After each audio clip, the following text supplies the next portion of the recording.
So today marked the final issue of I Am Suicide, the second arc by Tom King on the main Batman ongoing series ever since Rebirth started.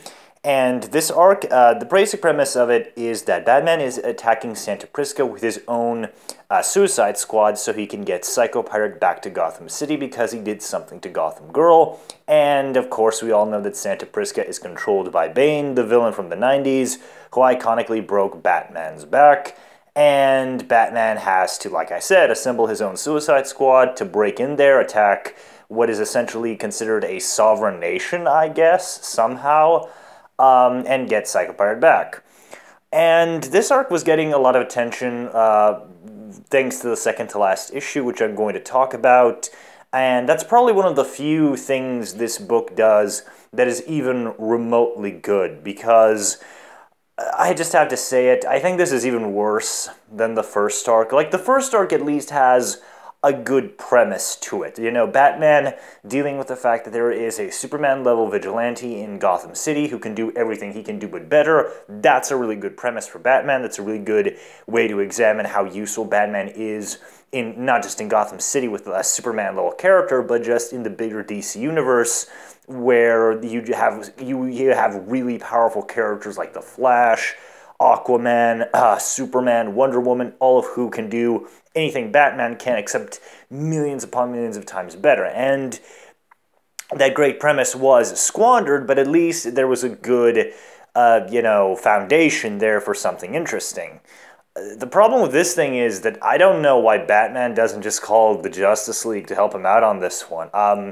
Because in the main Justice League Rebirth book that's being done by Brian Hitch, you have the Justice League going around all over the planet dealing with threats. You have like the Superman going to the fucking core of the earth. You got Batman in San Francisco. You got Flash in the desert. You've just got characters going all over the world and constantly responding to villains and threats all over the planet. And that's not counting Jeff Johns' version where this sort of stuff happened all the damn time. And it's not even like Tom King can't use the Justice League, because he used them in the end of the first arc to get smashed by Gotham so Batman can look cool.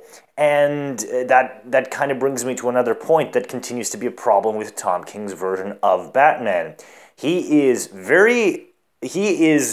Tom King is a man at war with himself. He is a man who simultaneously wants to do storylines that challenge Batman, that kind of challenge Batman's not just use in the bigger DC universe, but how logical it is even to be Batman, what kind of effect that has on a man. And he really, somewhere deep down wants to do storylines that are about truly Batman's humanity.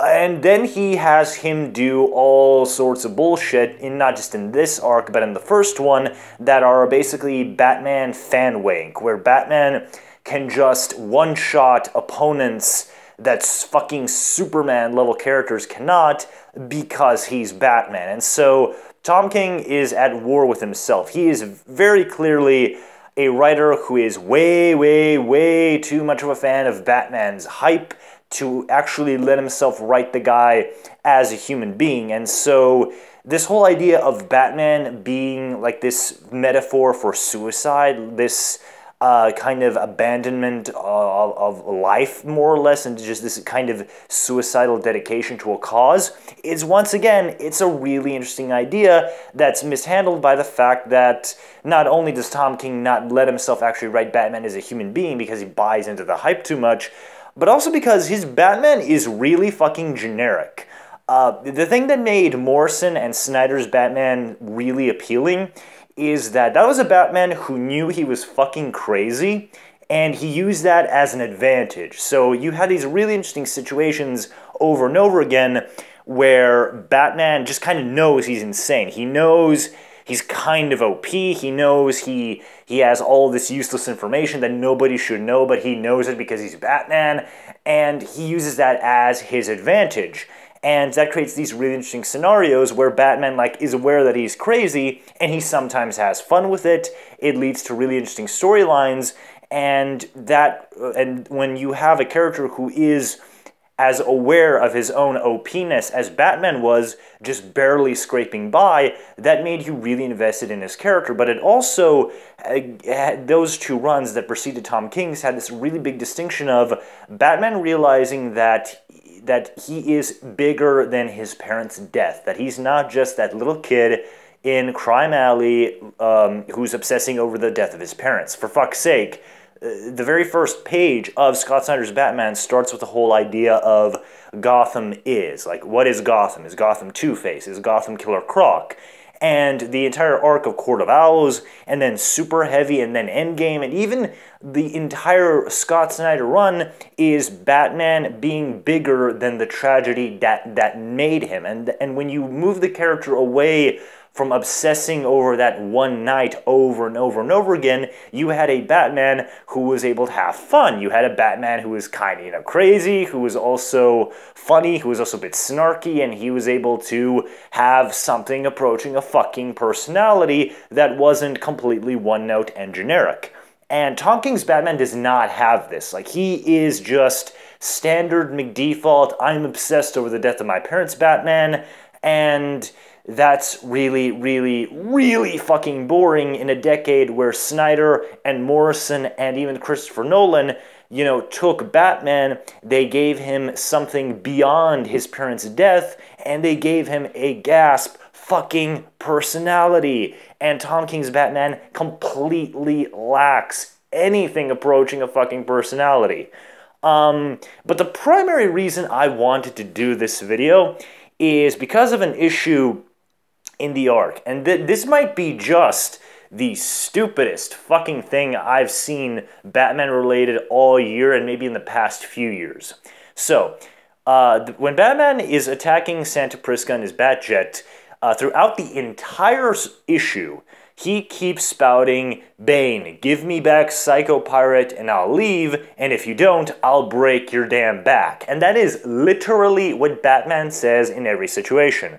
That's what he says when he first contacts Bane. That's what he says when he's beating up Bane's men. That's when he says when Bane is beating him up. That's when he says when he's escaping Bane's old, water prison thing.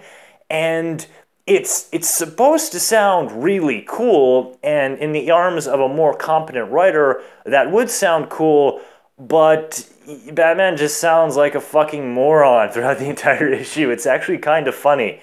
And this isn't the first time Tom King has said something that he thinks sounds really cool.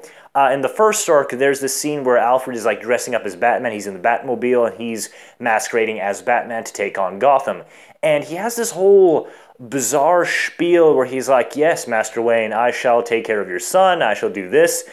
And it's supposed to sound snarky and sarcastic. And if anybody else wrote it, it might actually work. But Tom King just does not have even a good voice for Alfred, I would say. Just everybody in this book sounds so one-note and generic and bland. But back to the main issue where break the damn back. Like I said, Batman just keeps spouting this over and over and over again, and this leads to the stupidest fucking thing I think I've ever seen Batman do. And so Batman gets his spine broken again. He gets thrown in Bane's old water prison that would basically the whole concept of the prison is that during the day it's just a prison cell, but at night it would get filled with water, and the only way you could survive is if you went all the way up to like this little bar cage, and you would just barely be able to breathe and stuff. And the whole concept is that Bane is like burying Batman in the place where he grew up, more or less. And then Batman fucking punches holes in the wall, and he wedges his arms and legs in these holes, and then he literally snaps his back into place. There's no magic bullshit, there's no kung fu, there's no Lazarus pit, there's no magical healing nanites. Batman literally just somehow has the strength after his spine is broken to punch holes in walls and force his back into place. Now, I'm not saying you're a fuckhead if you like this but hate the way Dark Knight Rises does it, but I'm gonna call you a fuckhead because This is leaps and bounds worse than Dark Knight Rises. And like, even ignoring the fact that I really like Dark Knight Rises, this is fucking stupid as hell. This is, like, if Scott Snyder's Batman did this, it would still be fucking stupid, because Scott Snyder's Batman, for all his crazy preparedness and being aware of how crazy he was still a dude. A lot of the reasons why he survives is just through sheer willpower, but when Batman got fucked up in that book, he got fucked up, and his wounds lasted. And so, even if Morrison did this, just where Batman just forces his back somehow into place and then he's perfectly fine, it would still be really fucking far-fetched, and I don't think it would go over well with people. I'm actually surprised that not more people are talking about this. I guess the I am suicide idea is like overshadowing every other aspect of the book. And really, like, Bruce Wayne trying to commit suicide after the death of his parents, is that really that far-fetched of an idea? Not really. I can honestly see him doing that, and everyone is acting like it's like this big revelation. And for me, it just seems like, yeah, no shit. Like, Bruce Wayne trying to commit suicide over the death of his parents? Yeah, like, why not? And I don't get why it's getting such big attention. It's not even that interesting of an idea. It's actually been paralleled many, many times before Tom King was even on the book. And, oh yeah, and speaking of just the story structure, so after that masterpiece of an issue, I just have to comment on the fact that I have no idea what the fuck is going on in this book half the time, because the way it's written here, Batman invades Santa Prisca, he gets the shit beaten out of him for no reason, and I'll explain why it is for no reason. So he, like, opens the door, or one of the doors leading to Santa Prisca, so he can get, like, the ventriloquist and Catwoman, and then he goes back in, and then he gets the shit beat out of him again, and then the arc is over. And this whole thing has a really big structure problem where half the time I don't know what the fuck is going on. I don't know what characters are doing. The lineup he has for the Suicide Squad isn't even really that interesting. And like I said at the beginning of this video, why the fuck isn't the Justice League here? Like, why can't Flash just zip into Santa Prisca, get Psycho Pirate out, and bring him back to Gotham? Like, there is no reason for Batman to go to Amanda Waller and ask her for help in invading fucking Santa Prisca. Really, seriously. There's no reason for that to even work.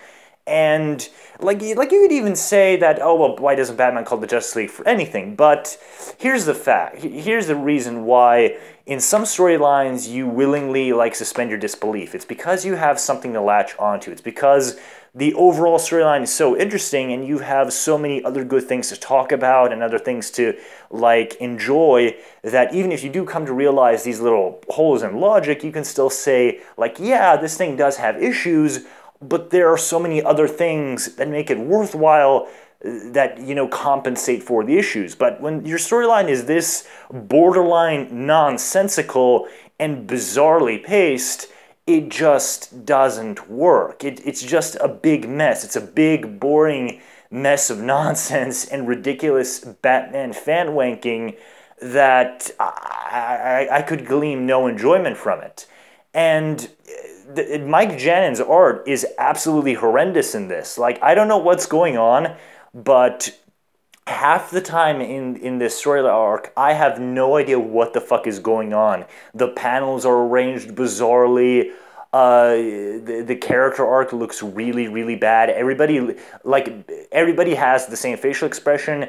Everybody looks the same from page to page, and not in a way where it's like art consistency. It just looks like they're not moving at all. There's no motion in the pages whatsoever.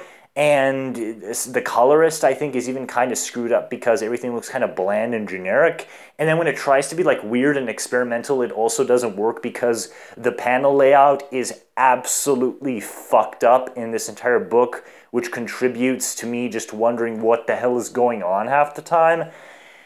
This is bad. Like, this is probably the worst Batman ongoing series that I've had to experience ever since I started reading comic books on a regular basis since 2011. Like, this is really, really damn weak stuff. And it's such a shame because I really love the Omega Men. I really like Division.